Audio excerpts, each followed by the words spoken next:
Sripada Srivallabha Charithamrutham, Chapter 49. Sripada's Method of Destroying Karma. The Significance of Number 33. His Programs in Karangudda. Once Sripada said, Shankar Bhatt, what we practice in Agni Vidya, worshipping fire, is the natural trait of an orthodox person. Your worship of fires lies in igniting the stove and preparing the meal. I said to Sripada, blessed be Sri Mahaguru, this earthen kitchen trench stove should continue to burn like this even after my exit. Sripada replied, the fire in your stove has no power of its own. Since it merged with my yogic fire, the meals you prepare on the stove are turned into a prasad and are removing the miseries and humiliation of devotees. The stove should be there only for 9 more years. It implies that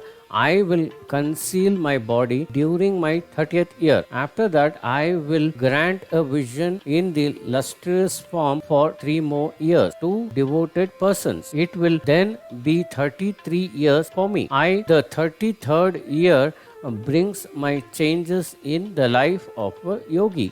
The vertebrae in the spine are also only 33. The number of Rudraganas is also 33 crores. The fire sacrifice will continue even after that. I am performing this fire worship as a symbol of burning karma brought to the gross level. However, the karma of devotees will be in the subtle form before they assume the gross form. Prior to that, they are attached to the Karna body in the Karna form. Therefore, after 33rd year, this kind of fire worship is unnecessary for me. I will then burn the sins attached to the subtle bodies or Karna bodies of those who depend on me by my yogic fire. You can continue bringing the kitchen stove till I attend the 33rd year. Afterward, devotees will come here, cook their own food and will leave. That will go on for 3 years. Afterwards,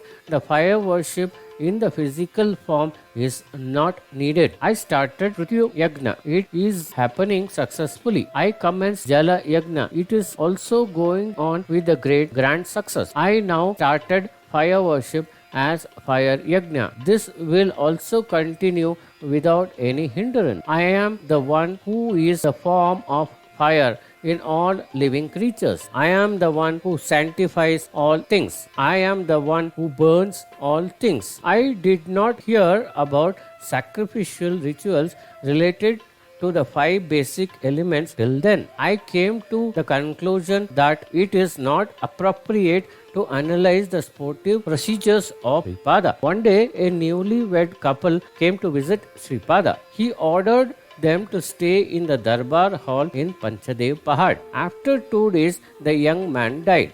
They believed that Sri Mahaguru would save him and that he will begin God who grants many boons. But the new bride now got widowship, which is unbelievable to an woman. The relatives of the newlywed couple came to Panchadev Pahad. They were in a dilemma whether to cremate the corpse or not. It was not possible to take away the dead body from the Darbar in Panchadev Pahad without the permission of Sripada. The new bride looked like a deity of grief. Sripada came to his darbar. The new bride submitted her misfortune to him. Sripada remarked that the results of karma were unavoidable. Then that the new bride submitted. If the inert karma has really the power to grant death to her husband, it is better to accord the status of a deity to karma and worship it by constructing temples. I heard that for Sripada,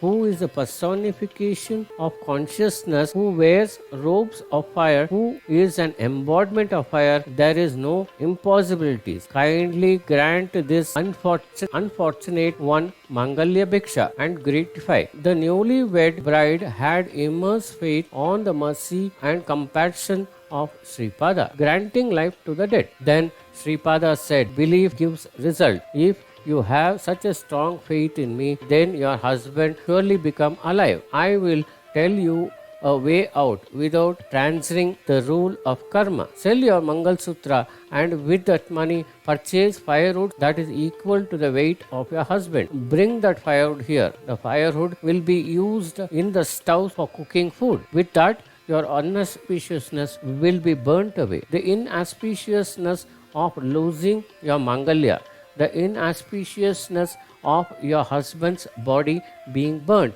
and the inauspiciousness of the food cooked by burning the firewood attracted death vibrations will all get neutralized. After following Sripada's instructions, her husband came back to life. Sripada used to attract various types of sinful activities of his devotees into the firewood, and those firewood sticks used to be burnt and delicious food used to be prepared, thereby giving blessing auspicious results to the devotees. The grace on a poor Brahmin. On another occasion, a poor Brahmin came to have darshan of Sripada. He wailed that if Sripada did not show grace on him, he had no other option except suicide. Then Sripada brought a burning stick and touched the Brahmin with it. The Brahmin suffered intense pain for a very long time. Sripada said to him, "O Brahmin, you wanted to commit suicide. If I had ignored you, you would have really committed suicide. I destroyed all the vibrations of sinful karma related to suicide by branding you with fire. From now on, you will not suffer from penury. Take this cooled firewood stick, wrap it in your towel, and carry it carefully to your house." He did like that. When he opened the towel in his house, the firewood stick turned into gold. The Brahmin's poverty was thus removed. Sripada used to destroy the sins of his devotees in strange ways, though through the fire ritual. At times, he used to ask them to bring special vegetables like eggplants and lady's finger. He used to attract the reactions of sinful acts of the devotees into the vegetables. He used to make the devotees compulsorily eat the curry made from those vegetables. The affiliations of karma thus used to be removed. A girl did not get married even though she attended puberty. Noticing that she had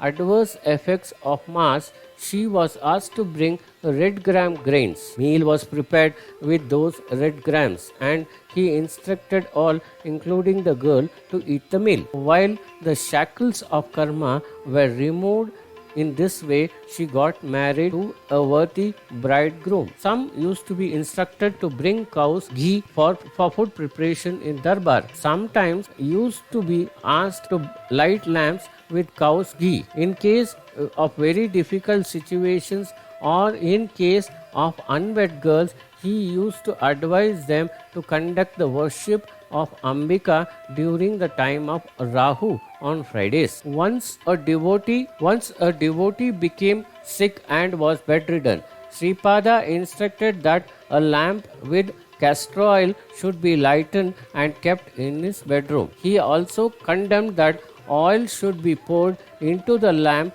to see that it was not exhausted with any circumstances during the night. When it was done like that, the devotee was freed from diseases. One devotee was in a state of extreme misfortune. Then Sripada told that if a lamp with cow's ghee is kept shining for a week without break, the potency of influence of Lakshmi would re-enter the house.